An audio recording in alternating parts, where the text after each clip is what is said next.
আজকে তৃণমূল কংগ্রেস যা সিদ্ধান্ত নিয়েছে যে হুমায়ুন কবিরকে, বিধায়ক মুর্শিদাবাদকে দল থেকে সাসপেন্ড করলো, তার জন্য দলকে আমি সমর্থন জানাচ্ছি। আজকে যেভাবে হুমায়ুন কবির বাড়বড়ন্ত হয়েছিল, তাকে দল আজকে গ্যারেজে করতে পেরেছে, তার জন্য দলকে আমি ধন্যবাদ জানাচ্ছি। আজকে এর পিছনে বিজেপির ইন্ধন আছে, কিছু কিছু আরও নেতা আছে মুর্শিদাবাদে, তারও ইন্ধন আছে কংগ্রেসও নেতা হতে পারে, যেরকম আমি খবর পাচ্ছি। তো এই যে ধর্ম নিয়ে রাজনীতি করা, এটা তো বাংলাতে তৃণমূল কংগ্রেস এবং মমতা ব্যানার্জির গভর্নমেন্ট ধর্ম নিয়ে পলিটিক্স করতে দেয় না। এইখানে তোমাকে কেউ বারণ করতে পারে না, আমাকে কেউ বারণ করতে পারে না। মন্দির তুমি বানাও, মসজিদ তুমি বানাও, কোথাও বারণ নেই, কিন্তু বাবর নামে মসজিদ করতে হবে, এটা তো ভাই কোনো গাঁজাখোর মুসলমান, যেরকম হুমায়ুন কবির বলেছে, হুমায়ুন কবির গালাগালি যেরকম দিয়েছে যে গাঁজাখোর মুসলমান, হারামখোর মুসলমান, সুদখোর মুসলমান, তাহলে আপনি বলুন তো যে তো মুসলমানকে যেভাবে উনি আজকে দিনে যখন দল থেকে বরখাস্ত হলেন, সাসপেন্ড হলেন, আজকে টার্গেট করে মুসলমানকে গালাগালি দিলেন, তাহলে আমি হুমায়ুন কবির সাহেবকে বলতে চাই যে আপনি মনে রাখবেন, মুসলমানকে যেভাবে গালাগালি দিয়েছেন হারামখোর, গাঁজাখোর, সুদখোর, কিন্তু এই হারামখোর, সুদখোর আর নেশা করা মুসলমান কিন্তু আপনার রাজনীতিক বুঝতে পারছে যে আপনি বাবরের নামে মসজিদ করে বাংলাতে দাঙ্গা করাতে চাইছেন, উস্কানিমূলক কাজ করতে চাইছেন, ভারতীয় জনতা পার্টিকে এজেন্ডা দিতে চাইছেন যেন বাংলাতে আজকে শান্ততে মুসলমান যেন না থাকতে পারে, সে ব্যবস্থা আপনি করে দিচ্ছিলেন এবং আপনাকে লাগাম লাগানো হয়েছে।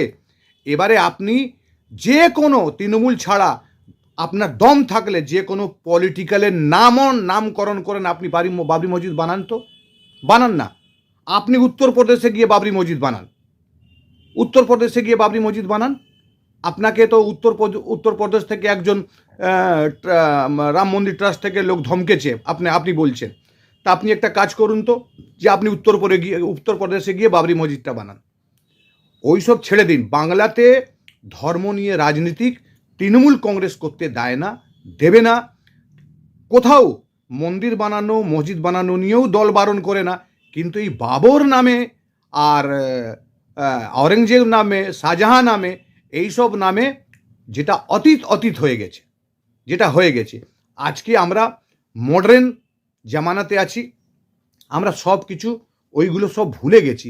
আমরা তো দেশটা পেয়েছি ইংরেজের মাধ্যমে,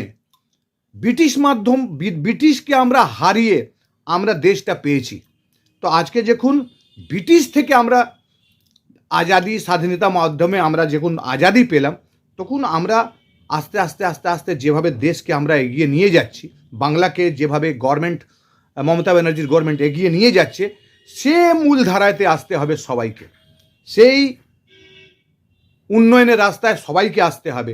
বাংলা উন্নয়ন চায়, বাংলা শিক্ষা চায়, বাংলা মুসলমান চাকরি চায়। তা আজকে মুসলমান যেটা চাইছে সেটা কিন্তু 100% বলে দিচ্ছি, এই বাংলার শুধু মানুষও এখানকার ক্ষমা করবে না কেউ যদি ধর্ম নিয়ে আর মন্দির মসজিদ গুরুদুয়ারা আর গির্জা নিয়ে যদি পলিটিক্স করে, মানুষও ক্ষমা করবে না, আমি বলে দিচ্ছি। ভোটের আগে এতগুলো সিটে হুমায়ুন কবির লড়বে, ওই যে নতুন দল করবে বলেছে, এটা কি কারণে হঠাৎ মুসলিম হয়ে তৃণমূল থেকে সরে গিয়ে কি কারণে হতে পারে?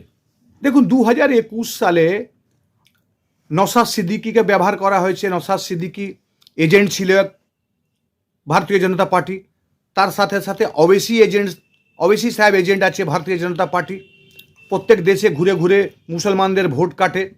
কিন্তু এটা মাথায় রাখবেন, এটা বাংলা। 2021-এ নওশাদ সিদ্দিকী অ্যাক্সিডেন্টাল এমএলএ এবং ওবেসির এখানে কোনো প্রভাব পড়েনি। হুমায়ুন কবিরও কোনো ইফেক্ট হবে না। যে মমতা ব্যানার্জিকে ছেড়েছে, যত বড় নেতা হোক, যে মমতা ব্যানার্জিকে ছাড়বে তাকে মুসলমানও ছাড়বে না এবং ওর রাজনীতিক অস্তিত্ব মুছে যাবে। এর পেছনে কি কোনোভাবে কি ফান্ডিং বা কিছু অন্য কোনো রাজনৈতিক দল বিজেপি কিছু করছে, সেটা কি মনে হয়? দেখুন, এটা পুরো এই কিছুদিন আগে বিহার ইলেকশন হলো, এটা আছে 10,000 করে ফান্ডিং করে 10,000 পাবলিককে ফান্ডিং করে ভোট জেতা হলো। তো এখানে তো ফান্ডিংয়ের ব্যাপার আসবে। আজকে একটা বাবরি মসজিদ হবে, উনি বলছেন মেডিকেল কলেজ হবে, উনি বলছেন যে ওখানে একটা সায়েন্স কলেজ করবেন, হসপিটাল করবেন, অনেক রকম উনি প্রকল্প, মানে উনি কি মুখ্যমন্ত্রী হয়ে গেলেন মুর্শিদাবাদে? এ তো কাজ কি করে করতে পারবেন? ফান্ড কোথায়? কে ফান্ড দেবে? কে ফান্ড দেবে? ও নামটা বলুক।